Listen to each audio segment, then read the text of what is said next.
So I've tried to describe to you gateway. It is like the middleman or a language translator, right? If try to put aside this picture first, try and imagine a translator in a high-level meeting, right? We may have delegates from foreign countries coming in, and in Singapore, of course, our common language will be English. In order to speak to this foreigner, in order to have a fruitful and meaningful communication, we need a translator. So the translator must be well-versed in the two language. And similar, all right, coming back to our slide, the gateway does this job as a translator.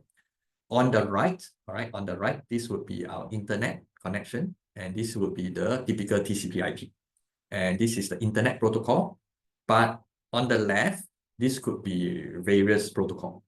Like I have shared with you earlier on about ZigBee, you have learned from me, Modbus. You can now build your own Modbus gateway, right? In case you are not aware, you are already been equipped with this knowledge. You can set your MKR, all right, to be a Modbus client. And if you have your Modbus devices, MKR can then communicate with your Modbus devices, right? But for the gateway, it must have the ability to communicate to the network also. Therefore, when your MKR receive Modbus devices info, last week or 2 weeks ago, you learned about how you can push data to the internet. All right, of course, in this case, talking to ThinkSpeak. Therefore, more appropriate naming of your gateway will be called a Modbus ThinkSpeak gateway, because you gather data from Modbus devices, and the only place that you can send data to is ThinkSpeak, right? So it is kind of restrictive as of now, because I have only empowered you to send data to ThinkSpeak. Moving forward, next week you will learn about pushing data generically to any server, and next week you will learn about how to send data to Google. Okay, but back to this slide.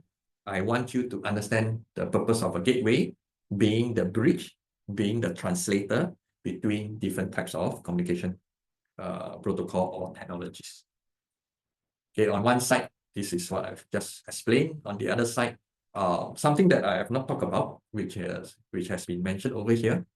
Sometimes your gateway can be provisioned to be served as a data storage, right? So if, of course, in this case, your MKR can't do the job.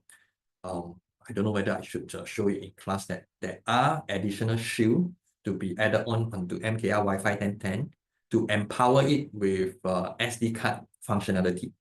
SD card refers to the storage card that you can actually store data or retrieve data. But of course, in a typical data storage gateway, you will have hard disks and so on to store bigger or higher volume of data. In some cases, all right, in some cases, gateway can also do processing. So if you are using industrial grade computer as a gateway, you can have algorithm built in within the gateway to do data processing. And in this case, you can do a first cut of a pre-processing before you send data to the internet. And this is happening with the edge technology. So the edge that some of you might have heard before, it refers to similar to gateway, just that being a gateway is not good enough. Being an edge device, it has gateway functionality plus the ability to pre-process data also, right? So why is it good that we have gateway, or why are we promoting the use of gateway? Firstly, we can do pre-processing, which I described before, and the edge computing that I talk about, all right, the edge device and so on, is just a term to describe the gateway with these capabilities. Next, why do we want to encourage the use of gateway? So let me just go back again. If you look at gateway, all right, gateway, it is in the middle. On the left is our devices. On the right, these are the internet. All right. In the internet world, there are public crowd, there are private crowd, and so on. And there are people around here, right? Strangers or hackers. And for hackers to really penetrate into your device, the only way or the only route that they can come into your devices is through the gateway. Okay, I say again, hackers cannot skip this path. Okay, let me just use the pen. Okay, hackers cannot jump over here. All right, it cannot jump. It must pass through the gateway. All right, it must pass through the gateway to access your devices. And this is what I was trying to highlight in the next slide, that the gateway serves as a gatekeeper. All right, gatekeeper. So let me go to the next slide and talk about this. So with a gateway, it serves as a gatekeeper because it can provide additional line of defense. Why? Anyone that need to get into your manufacturing plant, your home, and so on, must pass through the gateway, provided your gateway is strong enough to act against any imposter. So in this case, it is important, if you are in future setting up any of this IoT system, you have to ask yourself, where is that path, or where is that gap between the public and your local network? And it is important that your gateway is configured to reduce exposure. The reduce is to say that you can limit from the internet who can come in and who cannot come in. All right, so this is to authenticate and provide legitimate access into your network through your gateway. Next, improve energy efficiency of your IoT devices. Why is this so? Remember, in the past, if you use MKR to connect to the internet, it connects directly to the Wi-Fi router. If you have ZigBee, all right, ZigBee as a layer lower, ZigBee uses a lower energy to communicate, right? So in this case, the energy saving comes through the gateway. So why are companies coming out with ZigBee Z-Wave gateway? This is to help with your IoT devices. Some of your IoT sensors can be powered with button batteries. And why they are able to be so energy efficient? This is because the protocol they use is not requiring so much power. So when I mentioned about MKR being able to support Bluetooth, so in future, if you are designing IoT devices with MKR, you might want to select Bluetooth if you are using MKR as a portable devices. Else, if you use Wi-Fi, then you realize that your battery power will be drained much faster as opposed to using Bluetooth. Okay, finally, this is again one of the key features of Gateway. It supports a lot of mixed IoT connection type. So remember I talked about translator, and in this case, this is one of the main features of a gateway. It's helping us to communicate between different type of protocol and then eventually be able to talk and communicate within the internet itself. Yeah, I'll leave it to you to read all the descriptors, as I have also tried my best to describe in a different manner to help you with understanding about the gateway. So moving on to the next layer, data processing layer. And in this particular picture, I think by now you should not find it unfamiliar. This ThinkSpeed. And we are using ThinkSpeed as one of the means to store data. Earlier, we talked about gateway. Gateway can also be used as data layer if you are storing your data over there, right? It all depends on how you define where are the location of these layers. So if we are putting data into the cloud, for example, ThinkSpeed, then ThinkSpeed will be residing in this data layer. Data analysis, which I didn't mention a lot because this is not a data analytic class. If for those who are well versed with MATLAB or MATLAB coding, you will definitely welcome what ThinkSpeed can provide. ThinkSpeed allows you to write MATLAB script and to be implemented within ThinkSpeed platform.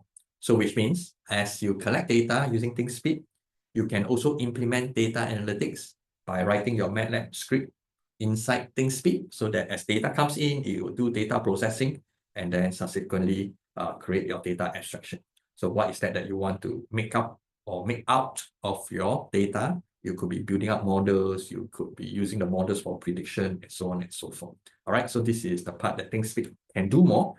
Just that our course, some of you have already started to complain to me saying that this course have tons of material. Yes, but sometimes it's never enough. Therefore, in terms of data analytics, I'm not talking a lot, but who knows, some of you may need to perform data analytics with the data collected. And with ThinkSpeed, this is a one-stop shop.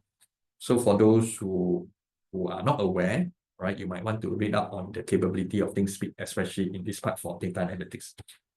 Just to make a disclaimer, though I mentioned quite a bit on data analytics, this is not the core of this module. I will not test you on data analytics. Therefore, what I've just mentioned about ThinkSpeak and MATLAB, this is more for your info in case some of you needed some of these features in the future. Okay, finally, the last layer, application layer, where users interact with your solution. And I have bracket over here, UI. UI refers to user interface, how your application can make it easier for your users. And this is what we are trying to do over here. All right, after analysis, you have to put in your intelligence or share your intelligence with your users. In some cases, it would be to create the data analytics layer to scramble out what are the intelligence you can filter out, and then subsequently bring this information or knowledge to the user. It's just like in the case of bus arrival time, this would be a display that you see at bus stop. But sometimes you may not be at the bus stop looking at this display. Then what can you do?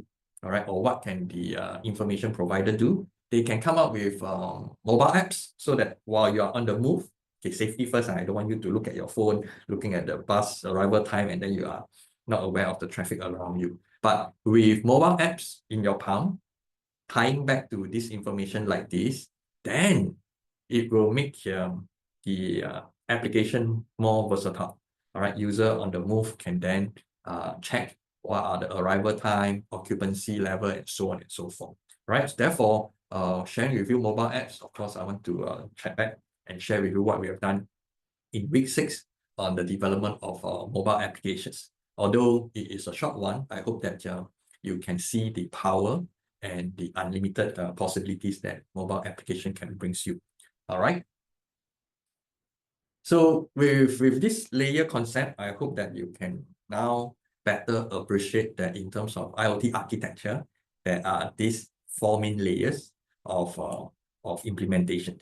Just like in your group project work, at this point, you might be still very confused, don't know what you're doing. So before you went on to recess week, I have highlighted that you all should then think about the application sector. I've put in our project brief saying that you should be looking at agri-tech, agriculture technology. So in farming, all right, it can be any type of farms. You have to then first explore or read up on what are these farms about. Ask yourself, what are the sensors, actuators that will be useful to help with this agri-tech, right? To bring about intelligence, of course, collect data first. With the data, what can you do with the data? What kind of mobile apps can you develop? What kind of intelligence you can provide to the farmers, and so on and so forth. All right. And with this, I think this is a good point to pause before we move on to the next part where we talk about protocol, and following that, talking about MQTT. At this juncture, all right, I would like to call for a short break, and let's see. Okay, no question asked. All right, which is good. I hope that you are following. All right, I'm going, I feel I'm going a bit slower here just to give you time to embrace on the different facets of IoT architecture. Later, we will talk about MQTT. I hope that I have some time to run through the lab worksheets with you so that you know how MQTT can be realized using MKR and ThinkSpeak. Okay, without further delay, 11:05 now. We'll come back in 10 minutes time, right? I'll see you at 11:15, right? I'll see you at 11:15. I'll pause the recording now. And if you have questions, just post it in the group chat and I'll address them later when we are back at 11:15. Okay, thank you, and I'll see you. All right, we are coming to the last part of our lecture today, which is on IoT protocol. And let me move on to this part. I tried to describe to you about the transport, all right, moving from Singapore to Japan, using the transport example to share with you about protocol. And now we are going to look into internet protocol, right? So the IoT infrastructure that I shared with you, the different layers, the different entities that interacts, and how devices and application, here the services refers to your application, how do they exchange information and data. So what is protocol actually, right? It is a set of rules to allow devices so that they can follow certain guidelines, follow certain rules in order to communicate. All right, and these rules include, right, what type of data, what are the commands, and so on and so forth. So in fact, you have already tried some of these application as you send data to ThinkSpeak, right? You have been using the URL, remember the URL to send data to ThinkSpeak, the manual way that we type onto your browser, you hit enter. This is how you follow that rules. When the recipient, in this case, ThinkSpeak server receive, they know what you want, and then they reply. All right, so this is what you already have experienced. Here for this particular example, I thought it would be good to just quickly run through, right? For us, Singaporeans, staying in Singapore for this many years already, some of you, when you go to the hawker center or even a coffee shop to buy a packet of chicken rice, how will you order, right? Of course, if you are like me, very standard, all right, go to the coffee shop, you just say, okay, uncle, chicken rice, one packet, that's it. Then they'll packet one and I pay, I go off. But if you want to customize, right, then you can say, oh, uncle, I want the chicken wing. All right, please debone for me. I like this sauce. I don't want that chili. I want more cucumber, this and that. There are many different options that you're putting into your descriptors. So if you don't speak the language of the chicken store holder or chicken rice store holder, then he will not know what you want. And he or she might feel that you are trying to create trouble here. All right, just like going to coffee shop to get a coffee. Yeah, if you are not familiar with all the different naming, especially those foreigners who just arrived in Singapore, they might find it very challenging.